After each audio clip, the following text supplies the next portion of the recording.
ایک گاؤں تھا جو بہت ہی خوبصورت تھا۔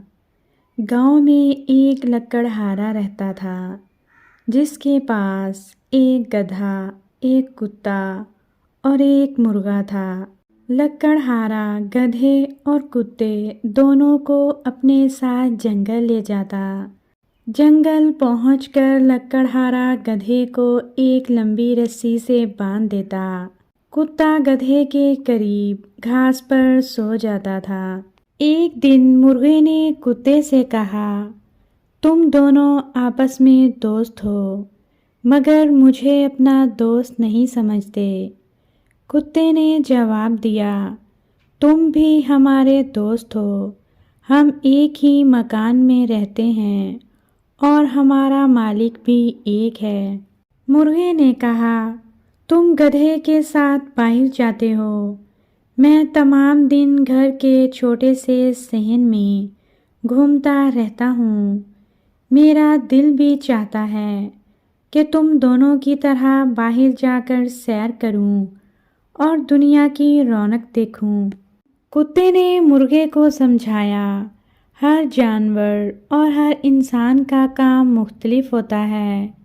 گدھا بوجھ اٹھاتا ہے، میں تمام رات جاگ کر گھر کی رکھوالی کرتا ہوں، لیکن تم تمام دن سکون سے ادھر ادھر پھرتے ہو۔ تمہیں اللہ کا شکر ادا کرنا چاہیے کہ تمہیں کوئی کام نہیں کرنا پڑتا۔ مرغا کتے کی باتوں سے مطمئن نہ ہوا اور بولا، کل میں تمہارے ساتھ جنگل جاؤں گا اور پھر ہم سب شام کو واپس گھر آ جائیں گے۔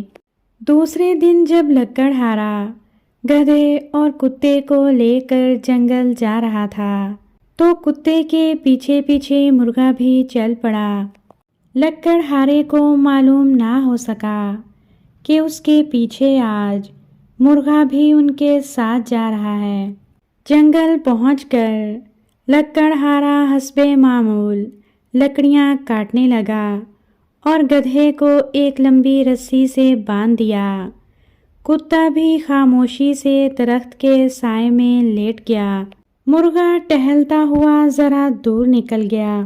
اچانک مرغے کی نظر ایک آوارہ کتے پر پڑی جو مرغے کی طرف بڑھ رہا تھا۔ اس سے پہلے کہ وہ مرغے پر حملہ کرتا، مرغا فوراً ہی درخت پر چڑھ گیا۔ مرغا درخت پر چڑھ کر زور زور سے بولنے لگا۔ مرغے کی آواز سن کر اس کا دوست کتا اس کی طرف آیا۔ جیسے ہی کتا وہاں پہنچا، آوارہ کتا اسے دیکھ کر فوراً ہی بھاگ گیا۔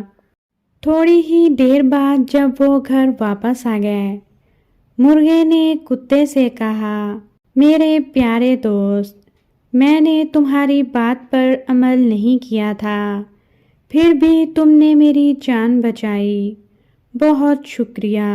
اب میں ہمیشہ تمہاری بات مانوں گا اور کبھی بھی گھر سے باہر نہیں نکلوں گا۔ کتے نے مرغے کو سمجھایا، جو بھی دوسروں کے کام کو آسان اور اپنے کام کو بوجھ سمجھتا ہے وہ ہمیشہ ناخوش رہتا ہے۔